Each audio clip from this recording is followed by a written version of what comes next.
দেখো বন্ধুরা, রান্নাবান্না শুরু হয়ে গেছে অলরেডি। ছেলেকেও খেতে দিয়েছি, ডিম ভুজিয়া করে ছেলে খেয়ে নিয়েছে। তারপরে আমি একবারে রান্নাটা বসিয়ে দিয়েছি। সবজি কাটা হয়ে গেছে। দেখো সবজি আজকে মাছ রান্না করবো। মাছের সবজি দেখছি আলু পেঁয়াজ চেরা কাঁচা লঙ্কা টমেটো নেই। সবজি নাকি প্রচুর দাম, সবজি সেরকম আসছে না, আনছে না তোমাদের দাদা। আর এই যে উলের ডাটা, এটা রসুন দিয়ে করছি। রসুন, কালো জিরা আর কাঁচা লঙ্কা। আর এরকম মাছ।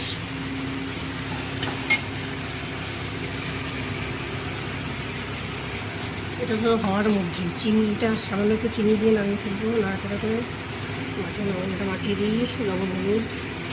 3 মিনিটের, মাত্র 3 মিনিটের ভিডিও বানাই, তাই তোমাদের দেখার ধৈর্য নেই।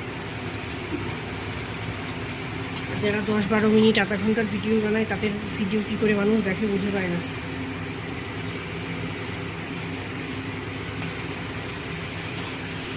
সামান্য একটু চিনি দিয়ে দেবো, বেশি দেবো না।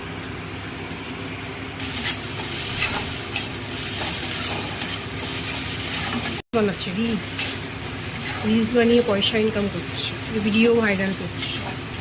আরে বাবা, অতই যদি প্রতিবাদ জানাতে হয় না, আসো সব। রিলস বানিয়ে পয়সা ইনকাম করার কোনো প্রয়োজন নেই।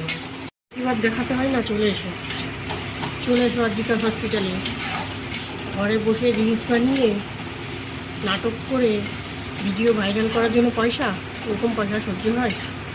ইচ্ছে করলে আমিও বানাতে পারতাম, কিন্তু অতটা অমানবিকতা আমার মধ্যে নেই। আমি এরকম রিলস বানাবো না, আমার ভাইরাল হওয়ারও দরকার নেই, আমার পয়সারও দরকার নেই। এরকম রিল আমার পয়সা, ওইরকম রিল বানিয়ে একটা মেয়েকে নিয়ে এটা রিলস বানানোটা উপহাস করা হচ্ছে।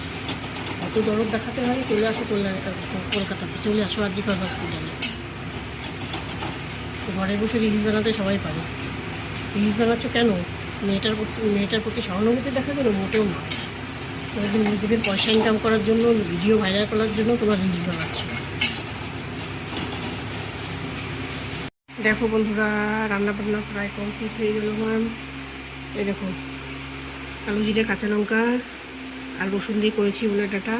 ভাতটা কমপ্লিট, বাসনগুলো ওইদিকে মেজে রেখেছি। এখন এই কড়াইটা আর ফ্যানের গামলাটা মাজবো। মাছের ঝোলটাও নামিয়ে ফেলবো, কষা কষা হয়ে গেছে। তাহলে আজকের ব্লগটা এখানে শেষ করছি। সবাই ভালো থেকো, সুস্থ থেকো, আর বেশি বেশি করে কেউ লাইক কমেন্ট শেয়ার করো, চ্যানেলটাকে সাবস্ক্রাইব করে দিও। সবাই ভালো থেকো, টাটা।